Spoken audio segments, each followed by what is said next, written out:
Shutdown, showdown. Just when you thought the government was about to reopen, the House of Representatives gets involved. I'll tell you about the hurdles that remain now that the lower chamber of Congress has the bill. Plus, a bloody protest blamed on Antifa outside of a Turning Point USA event. What the Charlie Kirk founded group has to say about the incident.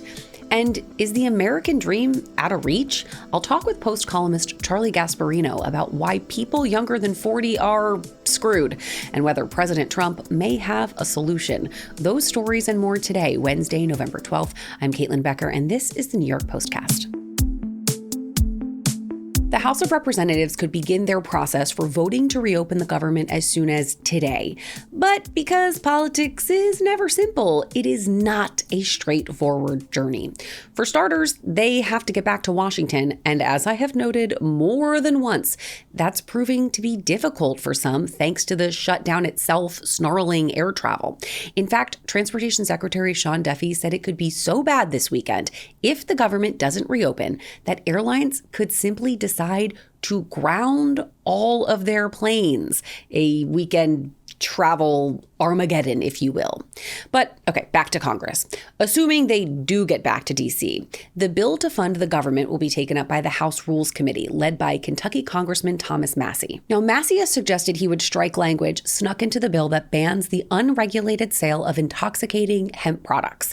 Mind you, this has nothing to do with the shutdown, but Kentucky has a lot of hemp farmers, and Massie hopes to protect them after his Senate colleague Rand Paul tried and failed to do that same thing before the bill left the Senate.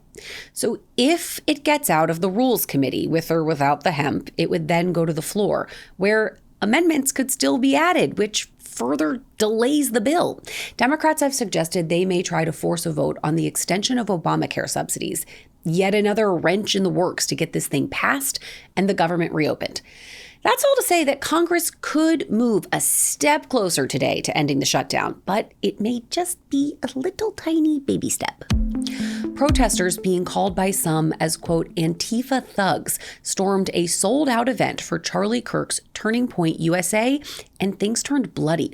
The incident went down at the traditionally super left-leaning University of California, Berkeley. The violent protesters clashed with attendees and cops, leaving some of them nursing minor injuries following the incident. One of those arrested in the turmoil, a 25-year-old named Jihad. Yeah, Jihad. He was charged with assault and robbery after he allegedly snatched a chain necklace from an attendee and a vicious fight ensued. Turning Point's chief of staff, Mike McCoy, posted on X in real time during this thing, saying, quote, right now at our Turning Point USA campus tour stop at UC Berkeley, Antifa is breaking through police barricades and threatening our event attendees. Now, the protest, which included hundreds, was reportedly organized by a group that goes by the name of By Any Means Necessary. Now, despite the turbulence outside, organizers said the event itself, hosted by actor Rob Schneider and Christian author Dr. Frank Turek, went off without a hitch. The USS Gerald R. Ford aircraft carrier has moved into Latin American waters, ramping up America's military presence in the area while targeting drug traffickers out of Venezuela. The Navy didn't specify the exact location of the giant ship, which makes sense from an operations standpoint, but confirmed it was inside the U.S. Southern Command's area of responsibility. Now, that area includes the waters off of Central and South America, as well as the Caribbean.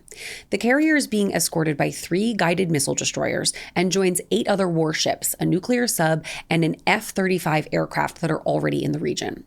A Pentagon spokesperson said in part, quote, these forces will enhance and augment existing capabilities to disrupt narcotics trafficking and degrade and dismantle transnational criminal organizations. The National Association of Realtors is out with their 2025 profile of home buyers and sellers, and the headline number is 59. That is now the median age for all buyers. The median age for first-time home buyers is 40. Those are both all-time highs. This is a flowery way of saying it's nearly impossible for adults in their 20s and 30s to own a home in this country. The data actually forced the group to change the cover of the report from a young couple expecting a baby to a couple that looks ready to retire. Nothing quite like finally owning a home by the time you get to your golden years. This as President Trump floated the idea of a 50-year mortgage to make buying a house more affordable, something his MAGA base seems to hate, claiming all it does is help the banks and hinder home buyers. Here's the president with Fox News' Laura Ingraham earlier this week. Which is this 50-year mortgage idea. So a significant MAGA backlash, calling it a giveaway to the banks and simply prolonging the time it would take for Americans to own a home outright. Is that really a good idea? It's not even a big deal. I mean, you go from 40 to 50 years, and what it means is you pay something less from 30, that some people had a 40 and then now they have a 50. All it means is you pay less per month. You pay it over a longer period of time. It all comes back to the issue of affordability and how it's changing the way people live. Now, I've talked a lot about the politics of that here before, but this report suggests the affordability issue is much bigger than most people have acknowledged. So what does this mean for the broader economy and actual life? Is the American dream still attainable? And for that, I'm joined now by New York Post columnist Charlie Gasparino. So Charlie, let's start here. Being able to buy a house has long been just a central part of the American dream. I mean, the white picket fence is part of a house. Given this new data, is that even realistic? I mean, as recent as the 90s, a single income family could buy a home on like a $40,000 a year salary. And that today sounds like a literal fairy tale. So my father bought our house, I believe it was like in 1968 or 69, for $16,000. Now, it was a 1,000. I almost fell off my chair. Okay, let's hear the dimensions now. It was a 1,000-foot house in front of the UPS plant and the car wash and the town dump in Yorktown Heights. Okay. So the town, that you lost me with the town dump. But so still. now, I mean, it was affordable. Listen, he put down, I think, 20%. He borrowed it from family members. And, we lived in a house, and it was better than an apartment in the Bronx. I will say this, though. I mean, it's kind of unfair to compare housing prices in the Northeast to the other parts of the country, which are eminently affordable. Now, are there jobs there? Well, increasingly, there are jobs in Tennessee, in Florida. Housing prices are coming down in Florida, by the way. A lot of jobs are moving out of New York to these areas. I think one of the problems is that if you're going to make housing a right, which is, I think, what the federal government has done in over the last 30 years, where, it's essentially subsidizing the 30-year mortgage market by buying mortgages from banks, which allow the banks to make more mortgages in the 30-year variety, you're going to get a spike in housing prices. It's just, the old adage of, put down 30%. You don't have to do that anymore, or 20%. You could basically get a loan from the bank because the bank could sell it to Fannie Mae and Freddie Mac. So the government has subsidized housing to the point where it has become much less affordable. It's a conundrum, because while they made it easier to get the loan, they made they made housing less affordable. And I think we're kind of running into that sort of vortex right now. Look at housing costs. If you look at what was $16,000 back when you were a kid, or that, $80,000 house 30 years ago, it's like $800,000 today. I mean, the jump. I can tell you that the house I grew up in does not list for $800,000. Well, it was near the dump, so probably not that one. I know for a fact. I think it lists for something like 400,000 now. But I mean, it's huge. Right. And one of the reasons why is because there's a dearth of housing, and on top of that, you have the government in there subsidizing it.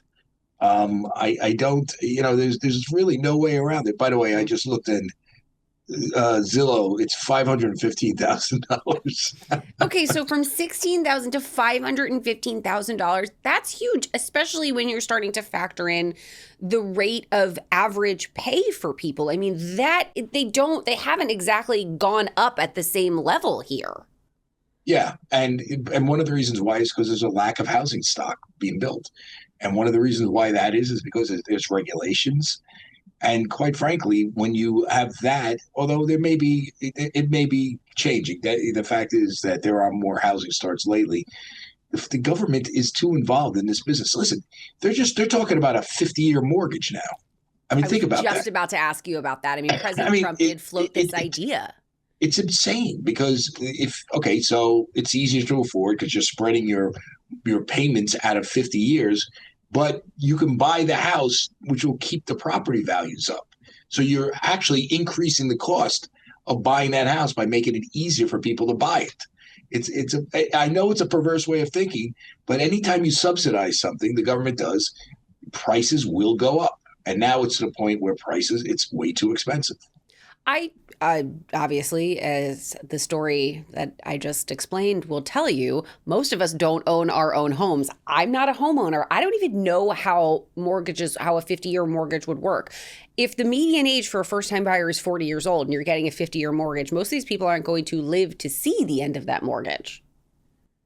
That's a good point. I'm definitely not going to get it for 50-year mortgage. I'm 40 years old. There's no way that I'm seeing the end of a 50-year mortgage. It sounds like an absurd concept. Just a 30-year mortgage is. By the way, there's a reason why no bank will make a 30-year mortgage straight, right? Interest rate risk, right? I mean, over the years, interest rates go up and down, and you're basically lending someone at a fixed rate, and they're taking that risk for 30 years. So the government steps in and makes it easier to do because they think the government thinks the 30-year mortgage is worth it, or it is like an American right. I would say it's not. It's pushing up housing prices. Maybe not everybody should live in a house. Maybe you should live in an apartment. Maybe there should be laws that allow for rezoning where apartment buildings can be built because there is a need for housing. That's part of the issue too. I mean, try to build an apartment complex in suburbia right now. It's very difficult unless it's low-income housing that's imposed by the city or court order or something like that.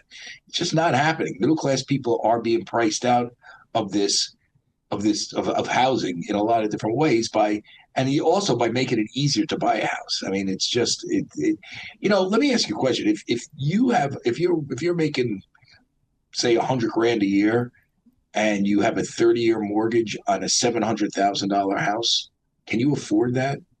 I mean, I talk for a living, so numbers not my jam, but it probably not. It doesn't sound like the numbers should make. It does not sound like the now, math is maybe if you spread it out over 50 years, that even though you might be dead unfortunately by year 38, bury me in the backyard at that point in order to keep that. Yeah, and think about who owns the mortgage at this point. So what happens is Fannie and Freddie come in, they buy the mortgage. They're government-sponsored enterprises. They issue bonds. They buy the mortgage. They repackage the mortgage into a bond, and they sell the bond to a third party.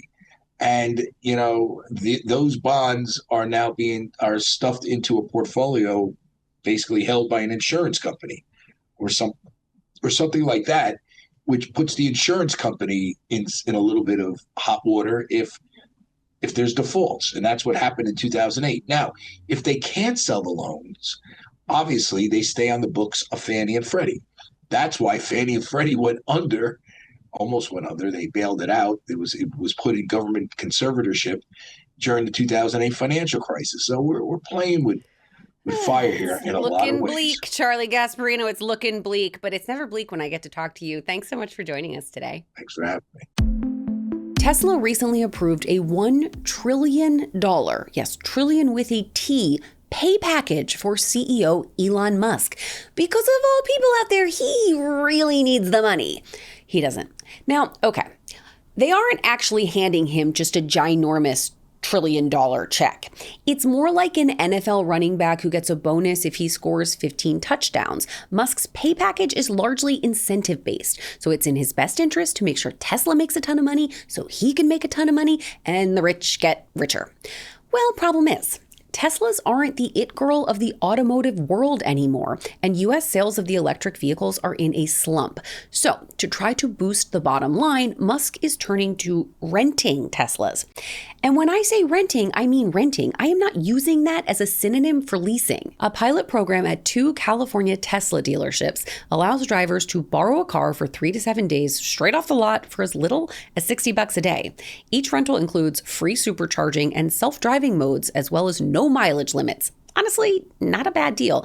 Only one catch, and it's kind of minor. The cars can't leave the state. The move is the company's latest attempt to get more people behind the wheel of EVs in the hopes that they're going to love them, get hooked, and then maybe buy one of their own, even now that the $7,500 EV tax credit has expired. And finally today, Kim Kardashian is mad as hell after failing to pass the California bar exam. What, like it's hard? In case you fail to keep up with the Kardashians, allow me to remind you that Kimmy has been trying to become a lawyer in her spare time for the last several years.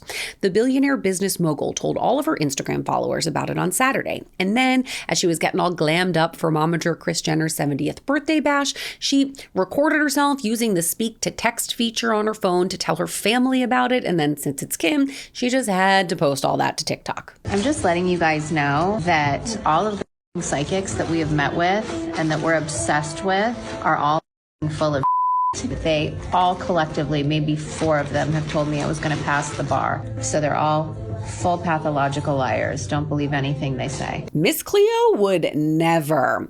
So let's break that down bit by bit. You mean to tell me that the reality TV star and businesswoman who learned law in her spare time apparently got her test confidence from psychics who told her she'd pass what is widely considered the nation's most difficult bar exam, and they didn't correctly predict the outcome? Well, I object. Now, Kim has been studying law for the last 6 years, but wasn't enrolled in traditional law school. She instead opted for an alternative route that includes a legal apprenticeship through California's Law Office Study Program. Now, despite her psychic mishap, Kardashian assured fans she's in it to win it and won't quit until she passes. Now, the California bar is seriously one of, if not the hardest in the entire United States. And as much as I mock, let's get serious, I'd probably not pass it either. Elon's getting $1 trillion, Kim has 400 jobs, and now she wants one more to be a lawyer. Anyone born after 1985 will never own a home, and it is only Wednesday, my friends. Deep breaths. You won't want to miss tomorrow's episode. It's going to sound a little bit different, so don't forget, like and follow the New York Postcast wherever you get your podcasts and on YouTube, and I'll see you later.